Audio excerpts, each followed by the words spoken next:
this is exactly the kind of press conference that you want to be doing. Capital Awards for Bronx cultural organizations.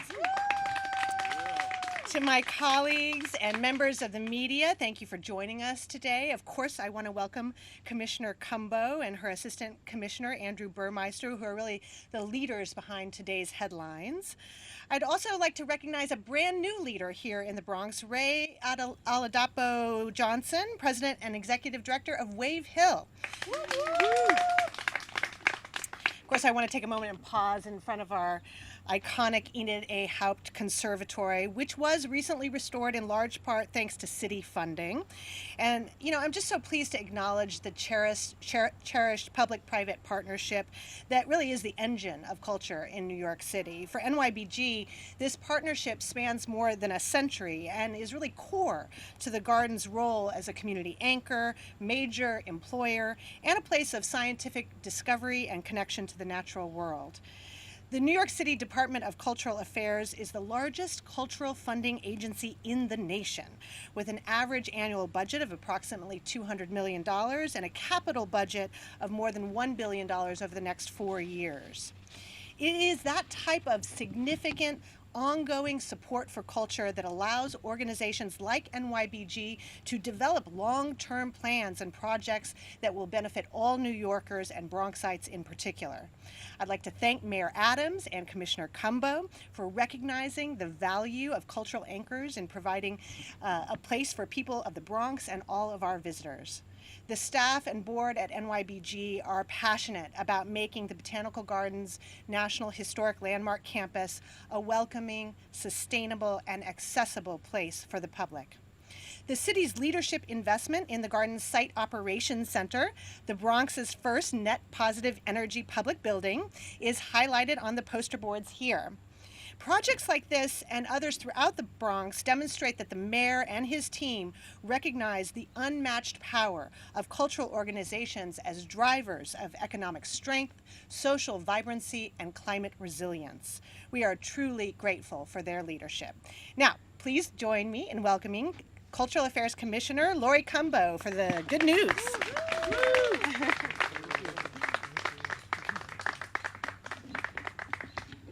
Thank you so much, Jennifer, for those very kind words, and I'm so excited to be here. This is really the best part of my entire job, the ability to announce incredible and deep resources and investment in our communities. And I came up with this concept of doing a 5-borough tour because I really believe, particularly in communities in the Bronx and Brooklyn and Queens and Staten Island, in particular, it's really important that we tell good stories. It's really important that we generate good information that we are sharing. And so I hope today is really just a kickoff for so many of you here today to celebrate all of the good work that you are doing. It's so important that we do press conferences and we do media blitzes and we do all of these types of events to really share out the good that is coming from our communities. Because if we continue to change the narrative, continue to invite the press and our journalists to the incredible work that we are doing, I believe that we become a reflection of what we see and hear every day. And if we can begin to change the narrative of showing what is happening in our communities, what's happening in our cultural institutions, we are going to continue to change the wave for so many of our young people who are looking for good news, who are looking to hear about opportunities, and that's where it's happening right here today. So I just want to say thank you all for being here today. I hope that you all will continue to share the good news coming out of all of your cultural institutions because you all are doing incredible work. You are making New York City what it is, and we are, I don't want to toot our own horn but not me, then who?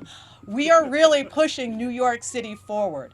We are pushing New York City forward in a more equitable way. We're not going back, we're going forward, and we're going forward in a way that shows the promise, it shows the investment, it shows the equity that is happening in New York City. And as cultural institutions, we have the power to usher it in.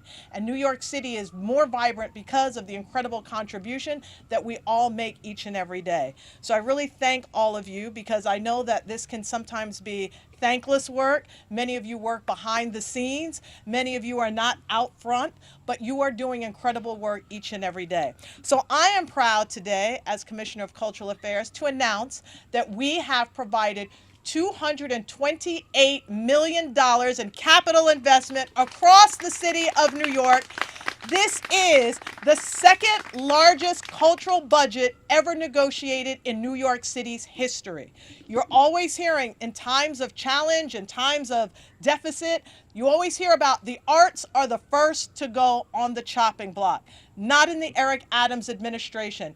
Eric Adams has made sure that we are not cutting the arts, but we are actually investing record-breaking amounts of funding into arts and culture and tourism because he recognizes the power of the arts. And I just want to say, this is not just the mayor, this is also the city council as well as our borough presidents. Our city council has included $79.3 million from the city council as well as $26.5 million from our borough presidents. And we're just getting started. This does not include state and federal support, which is also so critical. So when government works together, we can do really exciting things, and that's what you're seeing here today.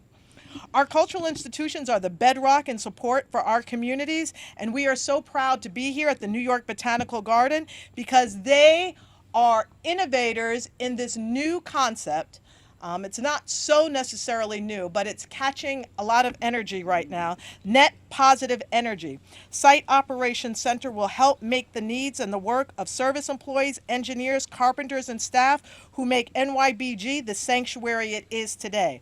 So, net positive energy is this really cool concept where your buildings are generating the actual energy that they need within the building infrastructure in order to sustain its operations. And it's a movement that we are pushing forward towards to make sure that more buildings have the ability to generate their own energy. It cuts down dramatically on costs of operating a building. It's more efficient, and it's certainly more helpful and friendly to our environment. So we are all looking towards you and your leadership and what you all are doing here today, and hope that this new form of architecture takes hold and that all buildings are built in this new way. The Bronx is home to some of the most important and remarkable organizations in the world, and I'd like to congratulate all of you on your incredible, incredible capital allocations this year. We are transforming New York City each and every day, and I just want to, at this time, announce some of the speakers that are going to be coming up to the podium to share all of the good news about their incredible projects. And I was saying to Ray, who is recently joining this incredible Bronx community, when I was a city council member, the day that you come in, you announce and you celebrate all of the work of your predecessors and you take credit for it. So Ray has some great news on the second day of his job to celebrate all of the capital allocations that have been made. And we thank you all so much for your work. And really, from the bottom of my heart, I'm so happy that you all are here today and that you are here to celebrate the work that you're doing. And if I can't stress it enough, please continue to tell the good news coming out of the Bronx, because this is an incredible borough with incredible people, with a rich history and rich culture, and that needs to be the story that's coming out of the Bronx. It's going to help so many of our young people on so many levels to hear the great news coming out of the borough that they call home. So at this time, I would like to bring forward Rosabla Rolón, who is the Artistic Director of Pregones, the Puerto Rican Traveling Theater.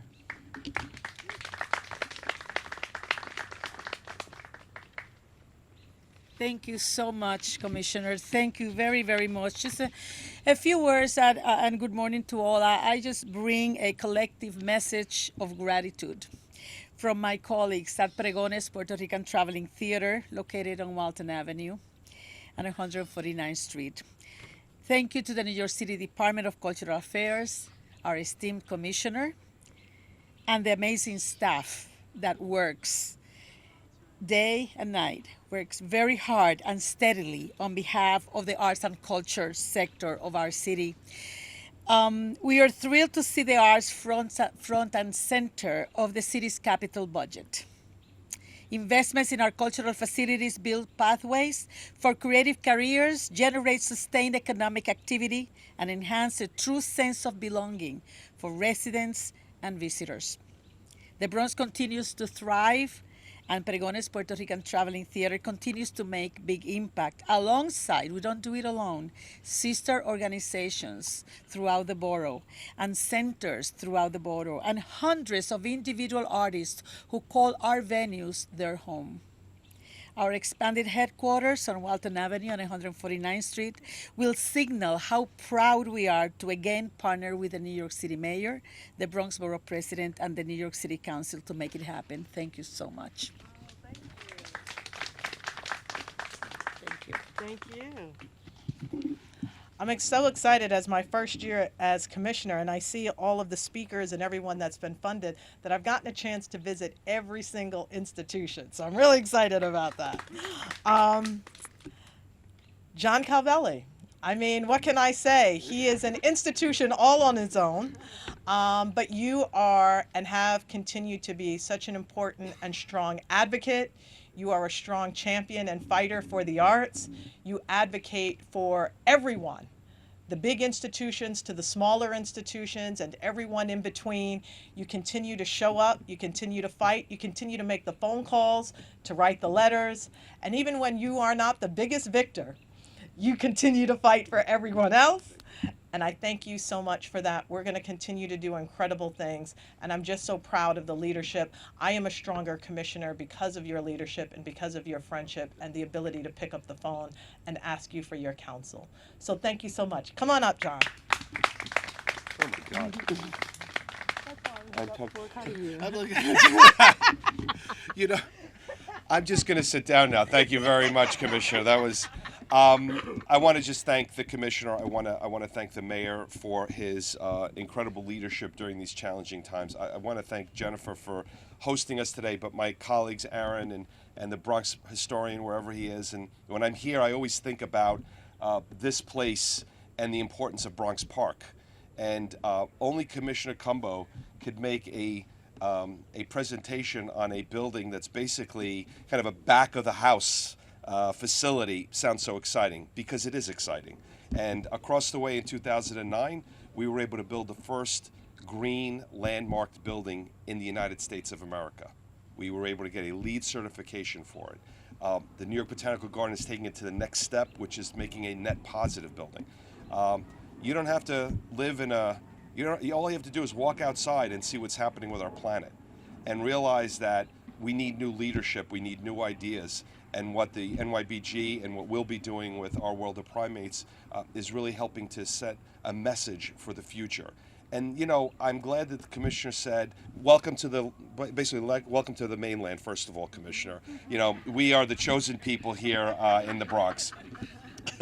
But the fact is that our forefathers and foremothers, they had an incredible vision for New York City, and that vision was in the Bronx. 22% of our land is parkland, and I see my dear friend, and he is not, this is not his first time in the Bronx. He was a colleague of mine at the Bronx Zoo for many years. So the fact is that we have a long history here in the borough of caring about the environment and caring about our natural resources.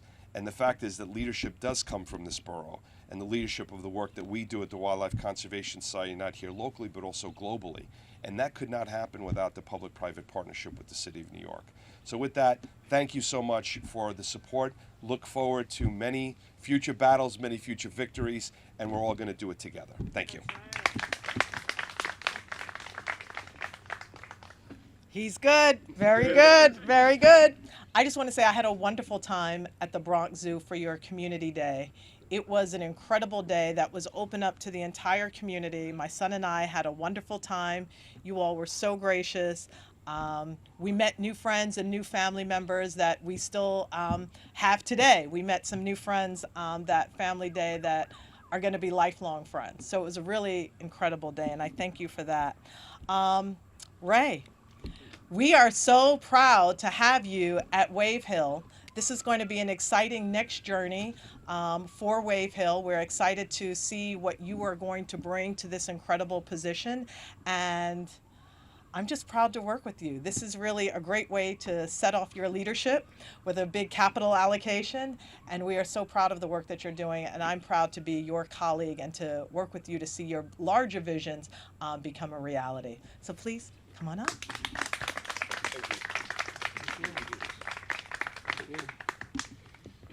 Well, thank you all very much for everything. I'm back. It took a long journey to go from New York to Boston, from Boston to the High Line, and then from the High Line back to where I really feel the most comfortable, which is in the Bronx. And a little secret, when I was a very young man, just, getting off the training wheels, I worked here. Really? At NYBG, I used to commute from Brooklyn on the D train all the way up to being instructor in the Children's Garden for just 2 hours a Saturday. And it meant the world to me. Well, I'm back, and I'm lucky enough to work at an organization that has held me captive for almost 30 years. When I went to Wave Hill for the first time, I was that same guy who was coming up and down to work in the Children's Garden. And I met a woman there called Wendy McKendy, and I went up to her office. And out of her office window, you could see the Hudson and the Palisades. And it was fantastic. And I was, 23.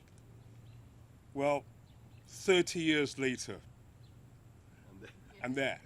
So, again, thank you. But the big thanks goes to, of course, Commissioner Laurie Cumbo, and also to our illustrious mayor, Eric Adams, who is a force to be reckoned with in this city and a fascinating human being. I watched the guy very carefully, and I learned a lot from how he does his business here. We've been given funding to do a really important thing at Wave Hill, which is to create accessibility, to introduce members of our patronage to parts of our garden that historically you couldn't access before, because we're such a grounded and older institution. These funds now connect parts of our garden to everyone else. Whether you're in a wheelchair or in a stroller, just have limited mobility, you can go there. And for me, that's important. Accessibility, equity, those things matter. Everybody should have a fair share of such a remarkable park. And for that, Commissioner, thank you. And I'll take your advice. I'm taking all the credit. Thank you very much. Thank you very much. Got to take credit. That's right. It's so interesting with the celebrations that are happening around 50 years of hip hop. As a born and raised Brooklynite, I'm getting a lot of flack by celebrating the Bronx so much. But that's all right, right? The Bronx says it's all right, so it's all right. But I'm really excited by the incredible work that the Bronx Museum is doing. And I had an opportunity to go there to see the Jamel Shabazz retrospective. And I was just so floored and just so inspired by the work that you're doing, but also the place and the space that you hold in the Bronx. You're really, in many ways, a welcome, an entry point for so many people coming to the Bronx. And to have a world-class, state-of-the-art, multi-million-dollar space, it's going to be so key and instrumental to how people see the Bronx, how they see their culture in the Bronx, how local artists as well as international artists are going to be seen, and space and how you lift up and raise up art and culture, and the ability to do it in such a new, brand new, beautiful space is really going to elevate the art and culture of the Bronx to where it rightfully belongs and deserves. And all of you are doing that essentially. So we appreciate your leadership. We appreciate you taking that journey every day from Brooklyn to the Bronx. And how hard that must be, right? My wife made me do it. My wife made me do it. But you are doing a phenomenal job taking all of your Brooklyn swag up to the Bronx and doing that incredible mashup of our art and culture and history there. And I am going to be so excited to be at the ribbon cutting of this brand new world-class state-of-the-art facility and what it's going to mean for our young people. So thank you so much, and please come on up, Claudia. He's looking so Miami right now. Yeah, well, so I am, Bronx via Brooklyn through Miami, so you get it. And I think you read my notes. You took my notes. You read everything I was going to say. Good morning, everyone. I'm Claudio Rodriguez. I'm the executive director at York Bronx Museum. First, on behalf of my board and staff, and actually I want to thank some of my staff as well for the hard work that they've done, so I don't take all of the credit.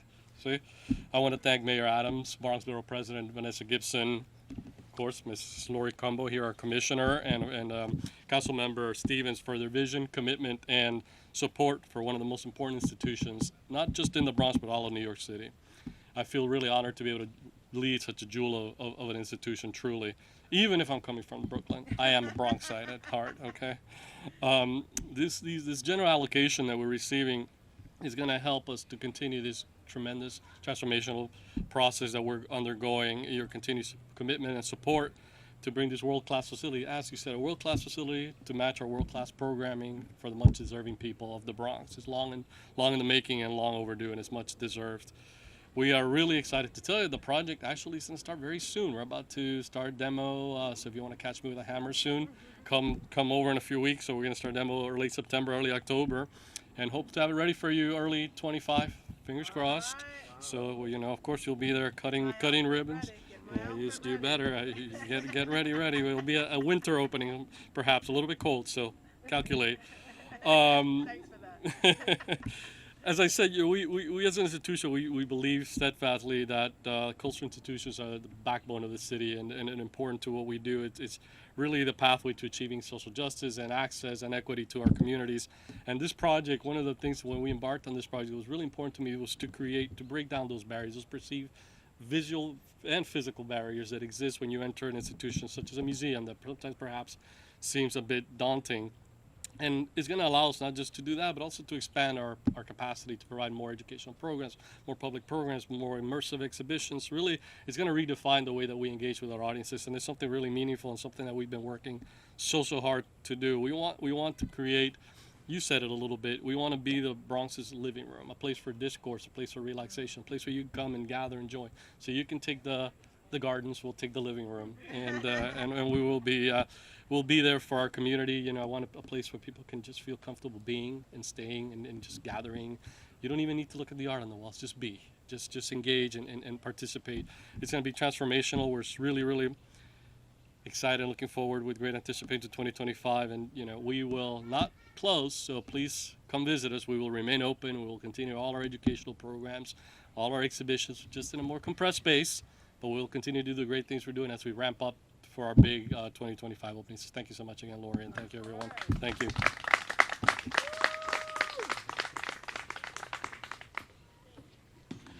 So that concludes our program. I hope that you all will take some time to walk the beautiful garden and to see all of the beautiful work that is here.